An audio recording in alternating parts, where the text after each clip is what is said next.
ठीक है भाई, हम स्टार्ट लेते हैं। नंबर हो गया था, ज्योमेट्री में थोड़ा सा पार्ट बचा था, उसको देख लेते हैं क्या क्या पार्ट है। फटाफट से बैठे भाई, वाइंड अप करें। प्लान ज्योमेट्री देख ली थी, पॉइंट, डेसिमल, वाई ज्योमेट्री, 2D शेप्स पर थे हम। अच्छा ये हो गया था, 2D शेप्स में टाइप्स भी हो गई थी। ट्रायंगल्स पर थे, ट्रायंगल में कुछ थोड़ी सी चीज़ें थी वो हमने देखनी है। फिर मेजरमेंट्स की तरफ चलेंगे। ट्रायंगल में जो एक तो ये था एंगल वाला पार्ट, एंगल हमने देख लिया था, एंगल की कैलकुलेशन भी देख ली थी इसके अंदर। ट्रायंगल में पेरीमीटर देख रहे थे, पेरीमीटर था sum of all sides, sum of all sides, किसी भी इसकी ट्रायंगल की सब साइड्स का जो जमा होती है वो हमारे पास क्या कहलाती है, parameter. The perimeter is the distance around the edges of triangle, just add up the 3 sides. Simply आप क्या करते हैं, यहाँ से हर एज के दरमियान जो फासला है, यहाँ से यहाँ तक, यहाँ से यहाँ तक और यहाँ से यहाँ तक, तो सिंपल कहने का मुताबिक हर साइड को आप क्या करते हैं, प्लस कर दें, इनको ऐड अप करें, आपके पास क्या आ जाएगा, पेरीमीटर आ जाएगा। अच्छा अब यहाँ पर आता हूं मैं, area. The area is the half of the base time height. ठीक है, एरिया की बात हो रही है कि जो एरिया होता है एक ट्रायंगल का वो क्या होता है, एरिया। एक मिनट, मार्कर कहाँ गया, मार्कर होता है यहाँ नया, यही है, आई थिंक यही है। हाँ, एक ट्रायंगल में बेसिक अगर बात करूँ सिंपल समझाने के लिए तो 2 चीजें होती हैं, सॉरी 3 साइड्स होती हैं। इन साइड्स को नाम देते हैं हम। अभी मैं सिंपल एक राइट एंगल ट्रायंगल बनाता हूँ कंफ्यूजन से हटने के लिए। सिंपल सिंपल, हम इतनी ज्यादा कैलकुलेशन में नहीं जाएंगे, जितना हमारा थोड़ा बहुत पार्ट है उसको समझना है बस। ट्रायंगल की 3 पार्ट होती हैं। जहां से ट्रायंगल स्टार्ट हो रहा होता है, क्या हो रहा होता है, स्टार्ट, उसको बोलते हैं बेस। ठीक है, उसको क्या बोलते हैं, बेस बोल रहे होते हैं, जिस पर ट्रायंगल की बुनियाद रखी जाती है। दूसरा पार्ट बेस के साथ हमारे पास यहां पर होता है परपेंडिकुलर। क्या होता है, परपेंडिकुलर। और इन दोनों के सामने जो हमारे पास चीज होती है वो होती है हाइपोथेनस। ठीक है, हाइपोथेनस। अच्छा अब ये 3 चीजें मेरे पास आ गई, बेस, परपेंडिकुलर और हाइपोथेनस। अच्छा इसी हाइपोथेनस परपेंडिकुलर को ही हाइट भी कह देते हैं। क्या कह देते हैं, हाइट भी कह देते हैं। भाई कितनी ऊंचाई है, बेस से ऊपर कितनी ऊंचाई है, ये क्या है, हाइपोथेनस। और फिर उस बेस की कॉर्नर से लेके उस बेस का एंड और हाइट का एंड दोनों को जब मिलाते हैं पॉइंट को, तो हमारे पास क्या बनता है, हाइपोथेनस बनता है। समझ आ गई बात, क्लियर है। तो हमारे पास ये 2 चीजें, परपेंडिकुलर, बेस और हाइपोथेनस, ये 3 ट्रायंगल के अंदर बेसिक चीजें जो हमने देखनी है। अच्छा अब यहां पर जब एरिया की बात आती है, किसकी बात आती है, एरिया की बात आती है। और तो इस एरिया को सॉल्व कैसे किया जाएगा, भाई एरिया के लिए फॉर्मूला है half of base and height. Half of base and height मतलब आप बेस को मल्टीप्लाई करें हाइट से और डिवाइड कर दें 2 से, यही मतलब होता है। वरना अगर ऐसे लिखो तो ये बन रहा है 1/2 half of base and height, या half of base multiply by height. अब इनको मल्टीप्लाई करोगे तो यही होगा, base multiply by height upon 2। ठीक है, तो ये बेसिक आपके पास फॉर्मूला है किसी भी ट्रायंगल का एरिया मालूम करने के लिए। अगर किसी ट्रायंगल में आपको बेस पता है, परपेंडिकुलर पता है, यानी कि हाइट पता है, परपेंडिकुलर को हाइट बोला जा रहा है, भाई ये बेस है। अब यहां से ऊंचाई जो जा रही है किसी भी फॉर्म में, अब ऐसे भी बोल दूं इस ट्रायंगल की, इस ट्रायंगल में ये क्या है, हाइट है इसकी, ये और ये बेस है। अब हाइट से के लास्ट पॉइंट से मैक्सिमम पॉइंट से बेस के मैक्सिमम पॉइंट को मिला रहा हूं मैं, तो क्या बन रहा है मेरे पास, हाइपोथेनस पर है इसका। ठीक है, ये 3 मेरे पास चीजें आ गई। और इसी के लिए एक फॉर्मूला होता है 3 साइड्स को मालूम करने के लिए, हाइपोथेनस का स्क्वायर बराबर होता है बेस का स्क्वायर प्लस परपेंडिकुलर का स्क्वायर। ठीक है भाई, ये एक बेसिक फॉर्मूला है, पाइथागोरस थ्योरम भी इसको कहते हैं। हाइपोथेनस का स्क्वायर इक्वल्स टू बेस का स्क्वायर प्लस परपेंडिकुलर का स्क्वायर। कभी आ गया ध्यान में तो हम देख लेंगे, वरना इतना ज्यादा हमारा इस शेप के अंदर काम नहीं है, इस वजह से इसको मैं इतना ज्यादा नहीं बता रहा। लेकिन बेसिक थोड़ी सी ट्रायंगल की कैलकुलेशन वगैरह की इंफॉर्मेशन हमें होनी चाहिए, इसलिए बता दिए। एरिया मालूम करना, एरिया हमारे पास ये आ गया। अभी एरिया हम अलग से डिटेल में देखेंगे, हमारा पार्ट है उसको यहाँ तक तो हमने ट्राइंगल के हवाले से ट्राइंगल का एरिया देख लिया, कैसे मालूम करना है, उसकी बेस मल्टीप्लाई बाय हाइट और इनटू डिवाइडेड बाय 2 कर देना है, बस ये सिंपल दे दिया इसने। यहाँ से इसको हम यहाँ पर स्टॉप करेंगे, काफी है। इसने कुछ क्वेश्चन दिए, ये आपने खुद प्रैक्टिस करना है, एक दो हम देख लेते हैं। एक इसने दिया है दिस शेप इज कॉल्ड, ये शेप क्या कहलाएगी? Right angle, regular equilateral triangle, वो इरेगुलर ट्राइंगल और रेक्टेंगल। बी। अच्छा ये जो निशान दिया है ना, ये तीनों साइड पर, इसका मतलब है तीनों बराबर है। जब दो साइड पर दिया होता है इसका मतलब वो दो साइड बराबर है। तीनों पे दिया है तो ये तीनों बराबर है, तो ये इक्विलेटरल ट्राइंगल है कि तीन साइड्स बराबर है। ऐसे और भी मल्टीपल इसने दिए होंगे। शेप्स कितनी है? Equilateral triangle are there in the diagram. Equilateral triangle कितने इस डायग्राम में? एक, दो और तीसरा कहाँ है? हाँ ये रहा, 3। ठीक है भाई, जबरदस्त। 1 2 3 ऐसे इसने दिए में क्वेश्चन, ये आपने 1 बाय 1 सॉल्व करने। इनका नीचे आपको कमेंट भी मिल जाएगा। What is the size of the missing angle? Missing angle का साइज बताना है आपने। दो एंगल दिए हुए, एक ये रहा और एक ये रहा। अच्छा, what is the missing of the side? हमें दो साइड पता है। अच्छा, इसने नीचे पीछे फॉर्मूले भी दिए होंगे साइड और फॉर्मूले के लिए। यहाँ आ जाओ, 3 साइड्स भी दी हैं हमें, ये 3 साइड्स दे दी। एरिया मालूम करने के लिए एंगल और एरिया के फॉर्मूला निकालना पड़ेगा। बेस एरिया मिल गया और एंगल है मेरे पास, साइड्स है, पेरीमीटर। क्या क्या फॉर्मूले हमारे पास? एक तो हमारे पास फॉर्मूला है तीनों एंगल, एंगल 1 प्लस एंगल 2 और एंगल 3 बराबर होता है 180 डिग्री के। एक तो हमारे पास एंगल की साइड है और दूसरी क्या चीज है? एक मिनट, सिंपल वहां जाके कैलकुलेशन में देख लेते हैं क्या आंसर उसने करेक्ट दिया हुआ है। अच्छा, सम ऑफ दो एंगल्स का सम बताया गया। सम पूछा गया है ना दोनों का, वो तो डायरेक्ट बता देंगे। मैंने कहा एक एक का पूछा हुआ है। हाँ, क्या आ रहा है भाई? दोनों का क्या बनेगा? दोनों को सम करो, टोटल 180 डिग्री बनना चाहिए ना। हाँ, तो कौन सा दिया हुआ इसने? चेक कर लेंगे हम। नहीं, 71.8 है। प्लस करो, इनको ऐड करो भाई। 71.8 और अच्छा ये दिया होगा ना इसने नीचे। हम इतनी कैलकुलेशन नहीं नीचे देख लेते हैं। इसने कहा भाई तीनों का सम किसके बराबर होना चाहिए? 180 डिग्री के बराबर होना चाहिए। 180 डिग्री में से माइनस कर दिया, 143 डिवाइडेड बाय 2, एक का हिस्सा निकाल दिया इसने। दोनों का सम इसके बराबर है और एक इसके बराबर है। ये कैलकुलेशन दी है। वैसे अगर समझा दूं तो ऐसे देख लो, ट्राइंगल है ऊपर, ये दोनों का सम हम ये जानते हैं, एंगल A1 ले लेता हूं प्लस एंगल 2 एंगल 3 बराबर होगा किसके? 180 डिग्री के। ऐसा ही है। एंगल 1 हमें पता है, मैं लिख देता हूं 36.4 प्लस एंगल A और B नहीं पता, लेकिन ये दोनों क्या है? A प्लस A है। ठीक है, इज इक्वल्स टू 180 डिग्री। अब मैं एक काम करता हूं, इन दोनों को प्लस कर देता हूं। दो है सेम है, 2A कर दिया और 36.4 कर दिया। 36 पॉइंट यहाँ प्लस हो रहा है, वहां जाके माइनस, तो ले लो 180 से ना, 180 से माइनस कर दो आप 36.4 जो कि होगा 2A के बराबर। दोनों का मिलाकर, दोनों साइड मिलाकर आएंगी 143 पॉइंट। इसने नीचे दिया हुआ है क्या है? 143.6, 143.6 ये दोनों का आ गया। ठीक है, अगर एक एंगल मालूम करना है तो दोनों को डिवाइड कर दो, इसको 2 से डिवाइड कर दो यहाँ, जो कि आ रहा है 71.8।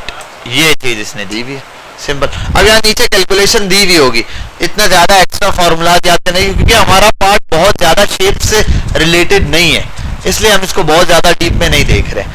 ठीक है, हमने तो डेटा पर काम करना है, लेकिन हमें एटलीस्ट मेजरमेंट्स पता हो, कैलकुलेशंस पता हो, बस इतना काफी है। अब ये इन सब में एक एक नया नया फॉर्मूला दिया होगा, इसमें अलग दिया हुआ है, इसमें अलग दिया हुआ है, इसमें अलग दिया हुआ है, सब में कोई प्रॉब्लम नहीं। आप जिस आंसर पे क्लिक मारोगे आपको बता देगा नीचे किस तरीके से। Half of base and square नीचे दे दिया उसने, बेस दे दिया, एरिया दे दिया, ऐसे मालूम करने के लिए देगा। ठीक है, ये आप 1 बाय 1 देख लीजिएगा। एक ये आ गया, ट्राइंगल देख लिए। और हाँ, इसमें पेरीमीटर पे आ जाओ। किसी भी शेप का perimeter is the distance around 2 dimensional shape. 2 dimensional shape का पेरीमीटर होता है। ठीक है, 2 डायमेंशनल शेप का पूरा एरिया ये। ठीक है, अब रेक्टेंगुलर का कैसे निकाला जाएगा? सब साइड्स को प्लस करके। ठीक है, सब साइड्स को प्लस करूंगा तो क्या निकल आएगा? पेरीमीटर निकल आएगा। सेम काम इसने इसका भी करके दिखाया हुआ है भाई। पेंटागन का कैसे निकलेगा? सर्कल का क्या होगा? सर्कल का 2 पाई होता है असल में 360, पाई होता है 180 और 2 पाई का मतलब 360। तो 360 मल्टीप्लाई बाय उसका जो रेडियस है। बेसिक फॉर्मूला है, बस फॉर्मूले देख लो आप, इसमें इतना ज्यादा डीप में जाने की जरूरत नहीं है। बस इसको 1 टाइम आपने गो थ्रू कर लेना। सब के बताए हुए। ट्रायंगल का कैसे ऐसे कैलकुलेट होगा, इसका कैसे होता है ऐसे कैलकुलेट होता है। 4 को मल्टीप्लाई कर दो चारों साइड से। फिर पेरीमीटर इसका बता दिया, 2 साइड इक्वल होंगी तो 2 multiply by A plus B. A कौन सा है? एक साइड, और दूसरा बी मल्टीप्लाई। ये भी है, वरना आप तीनों साइड अलग अलग प्लस कर लो। इसका भी दिया हुआ है, थीटा खाली इतने से पार्ट का। एंगल पता हो आपको, +2 करो और रेडियस से मल्टीप्लाई कर दो। ठीक है भाई, ये दिए हुए इसने, ये देख लेना।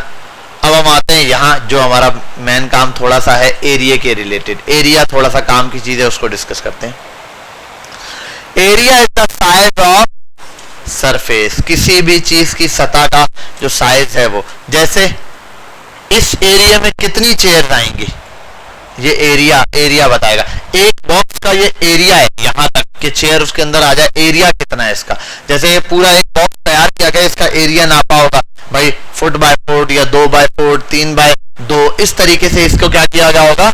नापा गया होगा। तो यही चीज, अब देखो ये चीज इसने यहाँ पर बताई है 1 2 3 ऐसे। देखो ये चीज और ये चीज, तीनों का एरिया बिल्कुल इक्वल है।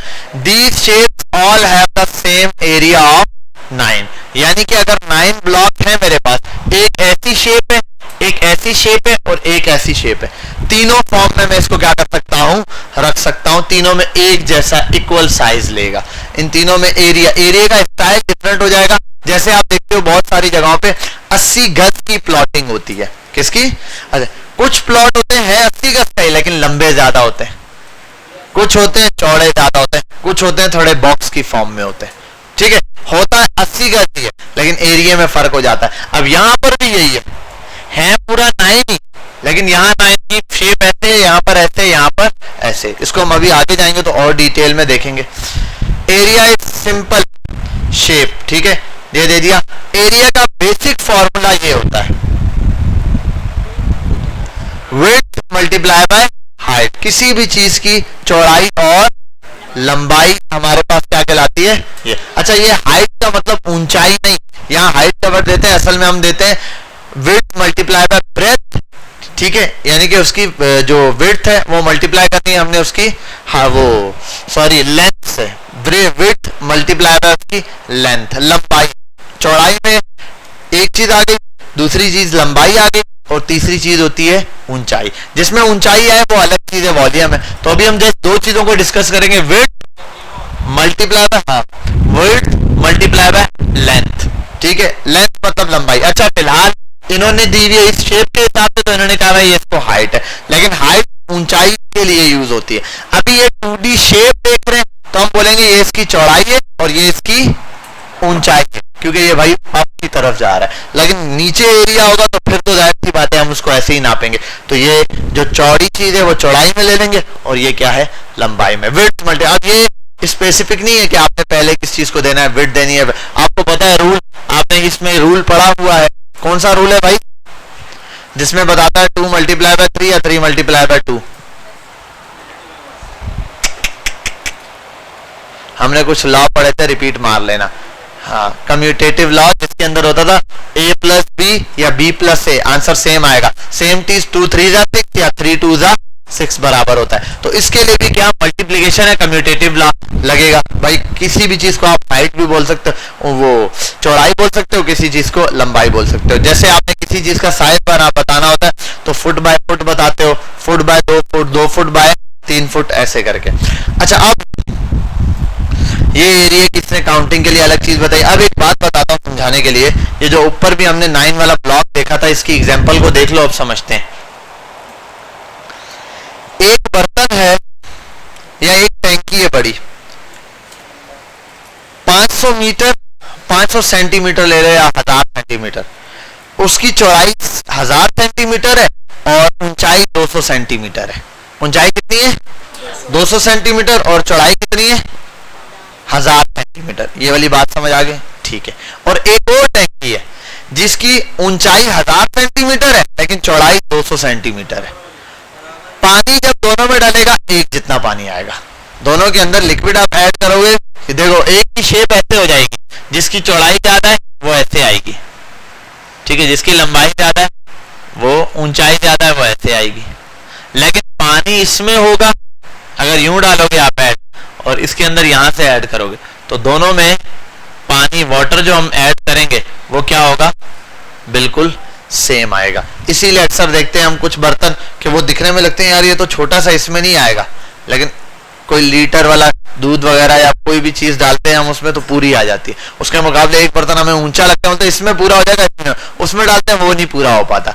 क्यों? क्योंकि ओवरऑल साइज छोटा पड़ रहा होता है। क्योंकि वेट मल्टीप्लाई बाय बिल पर रहते हैं, मैंने 200 बाय 1000 बोल दिया, 200 मल्टीप्लाई बाय 1000 ये फॉर्म आ रही थी, या 1000 मल्टीप्लाई बाय 200। आंसर क्या आना है, दोनों में सेम आना है। क्या आंसर आना है वो हम नहीं देख रहे फिलहाल, सिर्फ हम ये देख रहे हैं कि आंसर दोनों में क्या आना है, सेम आना है। तो यही वजह है कि एरिया जब हम किसी चीज का कैलकुलेट करते हैं तो इसमें हम कम्यूटेटिव लॉ लगाते हैं कि भाई अगर हाइट को मल्टीप्लाई कर दो विड्थ से या विड्थ को मल्टीप्लाई कर दो हाइट से, तो दोनों में आंसर क्या आएगा, सेम आएगा। सिंपल एरिया बता रहे हैं, एरिया नापना आपने, सिंपल एरिया किसी चीज का वो विड्थ मल्टीप्लाई बाय हाइट है। बाकी एरिया चीजों के हिसाब से चेंज होता रहता है। भाई सर्कल का एरिया विड्थ और कौन सी ऊंचाई है कौन सी चौड़ाई है नहीं नापा जा सकता, उसका एरिया अलग तरीके से। ट्रायंगल का एरिया देखा हम लोगों ने अलग तरीके से। तो मल्टीपल चीजों का एरिया क्या होता है उसके हिसाब से नापा जाता है, शेप्स पर डिपेंड करता है। एक ये दे दिया। अच्छा, एक चीज याद रखना, एक चीज है स्क्वायर मीटर और एक है मीटर स्क्वायर।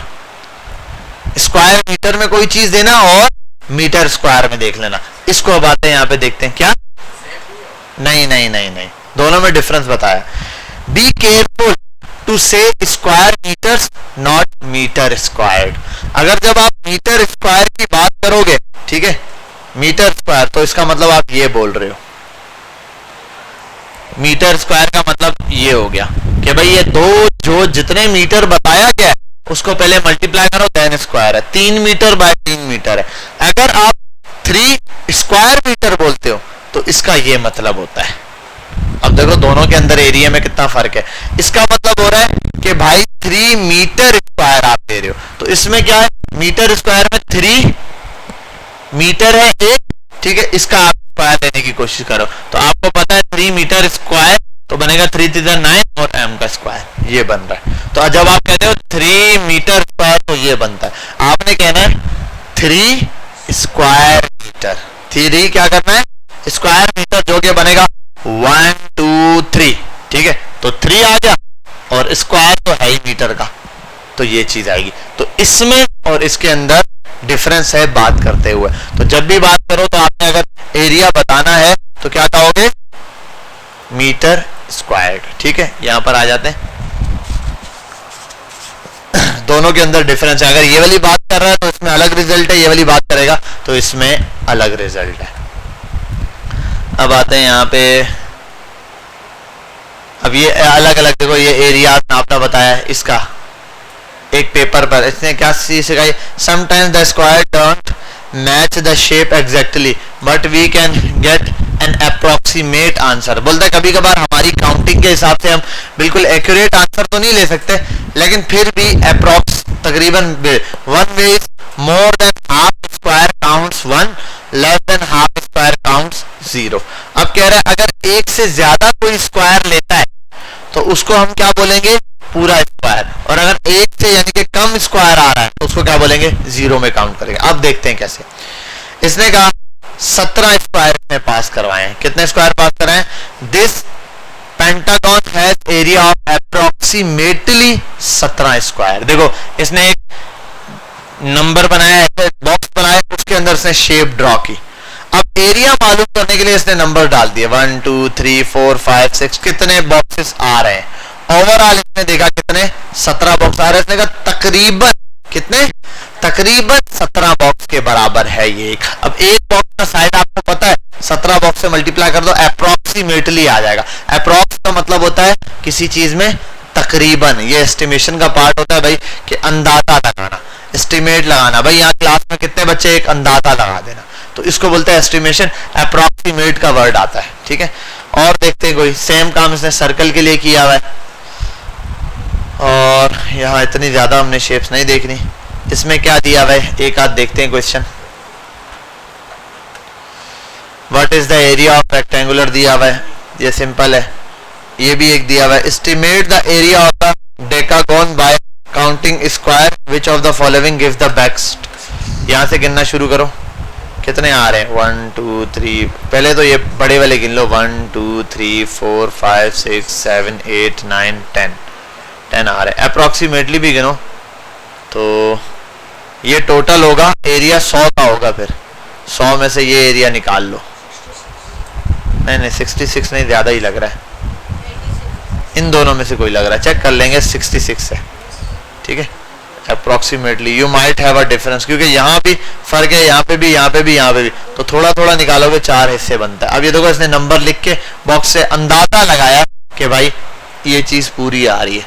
अच्छा, जो पार्ट छोटा है, एक बॉक्स से छोटा है, उनको क्या कर दिया है, निगलेक्ट कर दिया, उनको छोड़ दिया। अच्छा, ये एग्जैक्ट साइज नहीं है, ये क्या है, अंदाजा है कि भाई इसके आसपास इसका साइज होगा। अच्छा, हम आगे चलते हैं एरिया वाले पार्ट से। इसमें देखो और कोई ऐसी चीज, सर्कल के हवाले से 2-4 चीजें वो हम देख लेंगे। सर्कल के हवाले से शेप्स में देखनी, और सर्कल की 2-3 चीजें होती हैं। एक, सर्कल किससे मिलकर बनता है, कर्व से, छोटी छोटी कर्व से। कर्व्स मिलकर एक क्या बनाती हैं, सर्कल बनाती हैं। अच्छा, सर्कल के अंदर कितनी चीजें होती हैं, नोट करना शुरू करते हैं। मैं आता हूं यहाँ पे, पहले मैनुअली बनाता हूं, आपको दिखा देता हूं। यहाँ एक सर्कल बनाता हूं,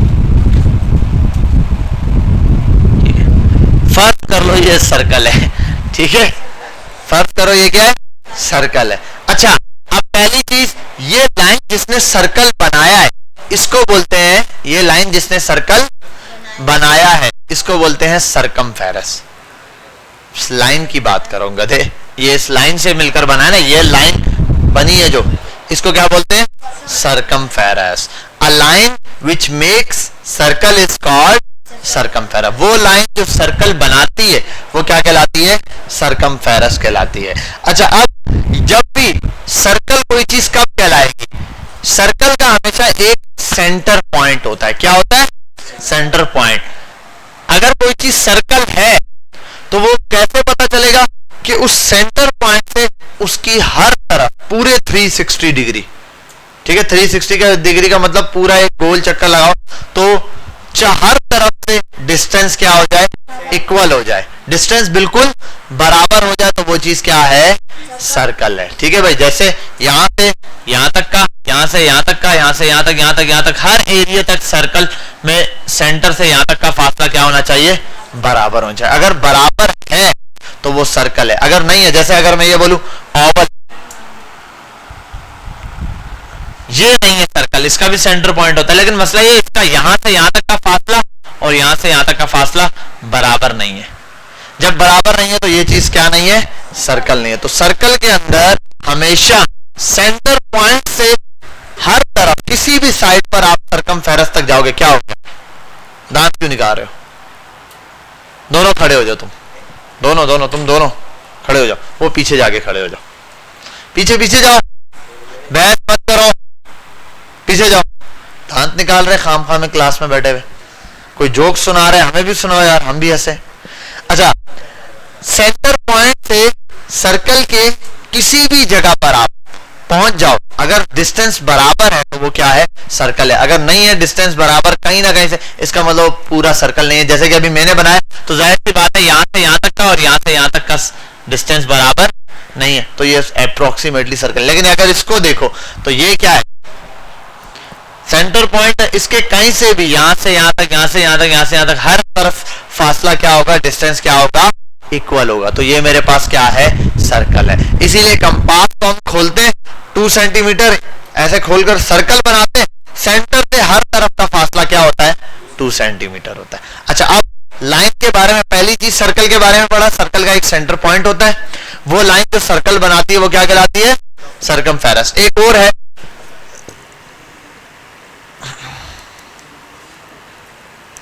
वो लाइन जो सेंटर से और सर्कमफेरस तक का फासला, सेंटर से सर्कमफेरस तक का फासला कहलाता है रेडियस। क्या कहलाता है, रेडियस। एक ये चीज हो गई। दूसरी चीज, अगर वो लाइन जो एक सर्कमफेरस के एक कोने से दूसरे कोने तक आ जाए लेकिन सेंटर पॉइंट को टच करते हुए, तो वो कहलाती है डायामीटर। अगर एक लाइन जो सर्कमफेरस से एक हिस्से से दूसरे हिस्से तक जाती है लेकिन सेंटर पॉइंट को टच नहीं करती है, इसको बोलते हैं कोड। ठीक है भाई, बस ये बेसिक सर्कल के बारे में इतनी सारी चीजें काफी हैं जो हमने देख ली। अब ये बता रहा है सर्कल कैसे ड्रॉ करते हैं नापने के लिए, ये चीज, और डायामीटर, रेडियस, सर्कमफेरस, पाई की वैल्यू बता दी है डिग्री में। पाई की अलग अलग वैल्यूज होती हैं, डिग्री में अलग है, ठीक है, और रेडियन में हमारे पास अलग वैल्यू आती है। तो पॉइंट अगर डिग्री में बात करूं तो डिग्री में पाई कितना होता है, 180 डिग्री। तो एक सर्कल बनाना है तो सर्कल पूरा चक्कर, और 180 डिग्री क्या होता है, देखो ऐसे, एक डी और दूसरा डी, एक डी 180 होता है, डी में मैक्सिमम 180 डिग्री होता है ना, और दूसरे डी में कितना होगा, 180 डिग्री। तो ये क्या बन गया, 180 और 180 360, 360 मिलके क्या बनाता है, सर्कल बनाता है। सी 360 का मतलब होता है 1 रेवोल्यूशन, ठीक है, एक चक्कर। एक चक्कर का मतलब क्या होता है, 360 डिग्री। आगे चलते हैं हम। ये चीज तो हमने सर्कल के बारे में देख ली, बस इट्स इनफ, काफी है इतना। देखते हैं क्या क्या चीजें और हैं सर्कल में। सेंटीमीटर, डेफिनेशन, अब ये छोटी छोटी चीजें, इनको हमने नहीं देख रहा। लाइंस भी दिखा दी इसने, हर किस्म की लाइन बताई है भाई। एक लाइन जो पार कर जाए, सर्कल के बाहर से टच हो, टेंजेंट है। एक लाइन जो टच करके बाहर निकल जाए, सेकंड है। और जो अंदर ही अंदर है वो क्या है, कोड है। ये डायामीटर है, ये क्या है, ये रहा। और इसको एक हिस्से को जिसको कर्व बोलते हैं, इसी को आर्क भी बोलते हैं। आर्क लगाओ, आर्क कैसे बोलते हैं ना, वो हम कंपास रखते हैं, किसी पॉइंट पर कट मारना होता है, पॉइंट रखकर सिर्फ एक लाइन लगाते हैं। जैसे बिलफर्ड एक ट्रायंगल बना दिया, यहाँ रखा, इधर आर्क लगाने तो ऐसे लगाते हैं और ऐसे लगाते हैं, ये 2 आर्क हो गए, ठीक है। इस एक पॉइंट को क्या कहते हैं, आर्क कहते हैं। अच्छा, ये स्लाइसिंग भी बता रहा है, छोटे छोटे बहुत, स्लाइस एक पीस को बोलते हैं। काफी है, बस इतना। इतने और देखो इसके अंदर कोई ऐसी चीज, एंगल हमने देख लिया है,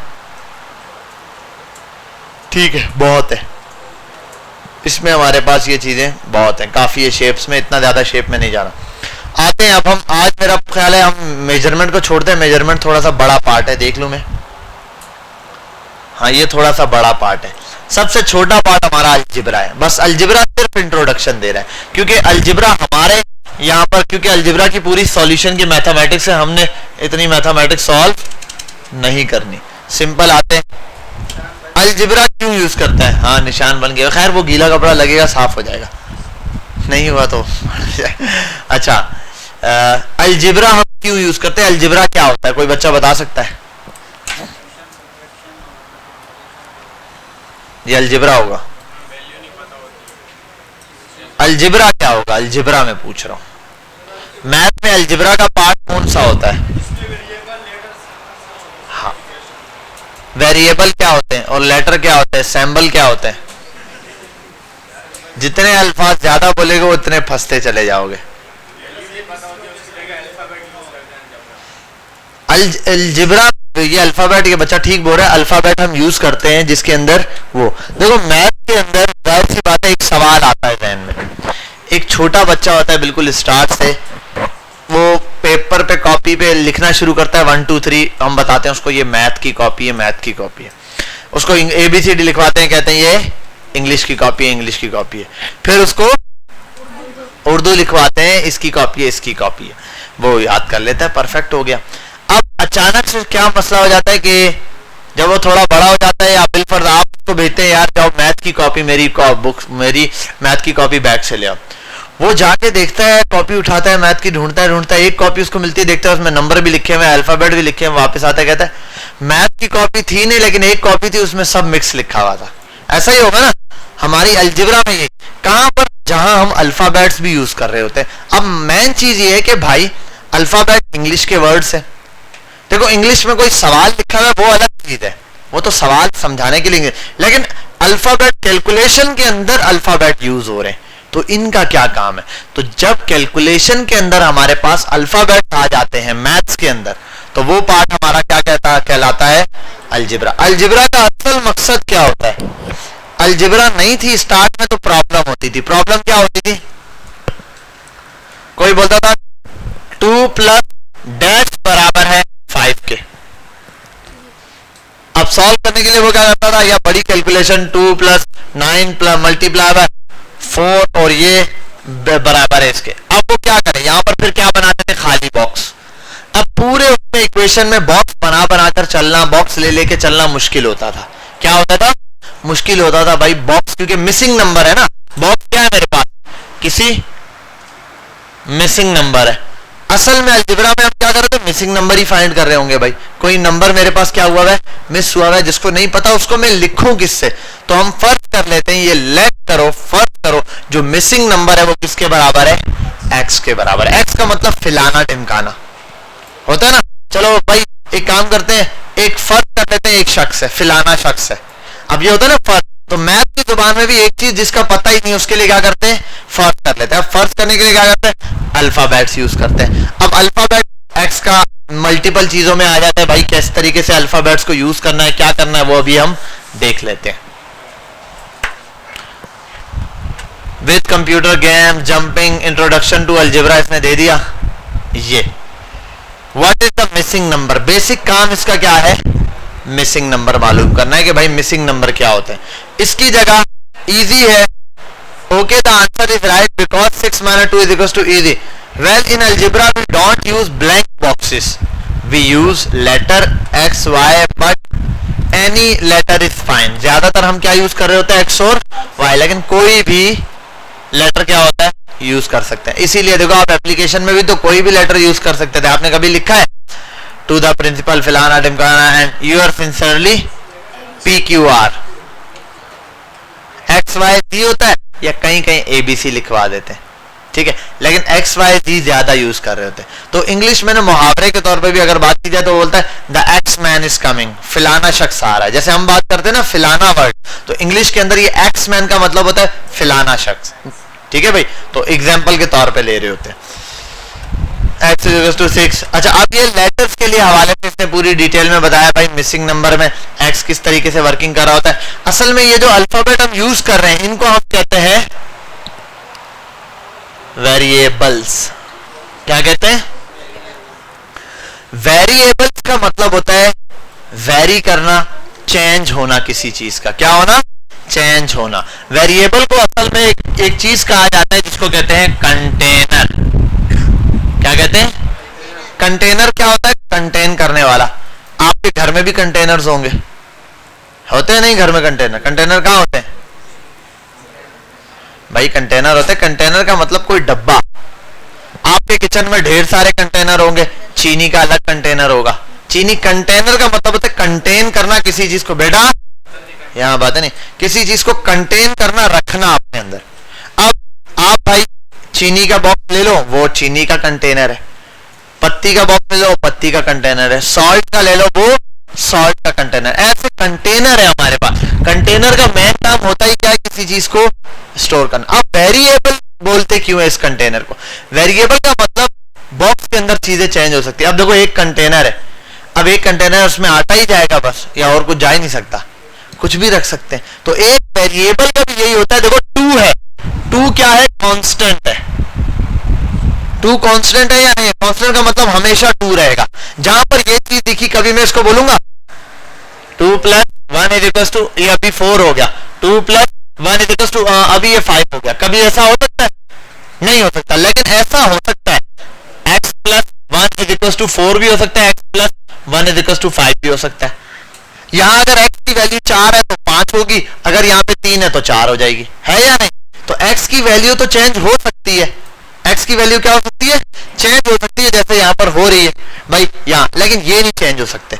तो number are constant, number are constant, जबकि वेरिएबल यानी कि जो अल्फाबेट, ये जो लेटर यूज करें, दे आर वेरिएबल्स। वेरिएबल्स का मतलब ये चेंजेबल है, कोई चीज होती ही चेंज तब है, ठीक है, जब वो वेरी कर रही होती है। और वेरी का मतलब वेरिएबल, और वेरिएबल ही असल में क्या होता है? कंटेनर होता है। बात समझ गए? क्लियर है? कोई मसला तो नहीं है? ठीक हो गया, जबरदस्त भाई। मेन काम हमारा, अच्छा मैं इधर से इसको मिटाने आया था।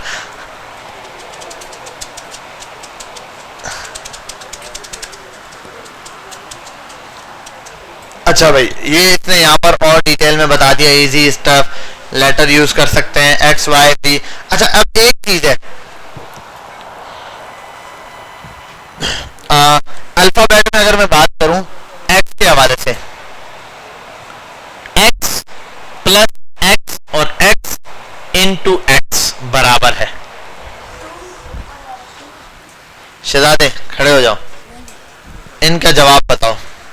आप खामोशी इख्तियार करें। x प्लस एक्स और x मल्टीप्लाई बाय एक्स, क्या आंसर आएगा इसका? अबे कहां पर, क्या लिखूं? x ऊपर 2 स्क्वायर और x स्क्वायर। अब ये चीज कैसे हुई? देखो बैठ जाओ, शाबाश शाबाश। x प्लस एक्स, अक्सर माइंड में ये होता है इस चीज को याद रखने के लिए कि भाई जब भी x प्लस एक्स आता है तो जहन में आ रहा होता है x स्क्वायर आ जाता है। इसको सिंपल याद रखो आप,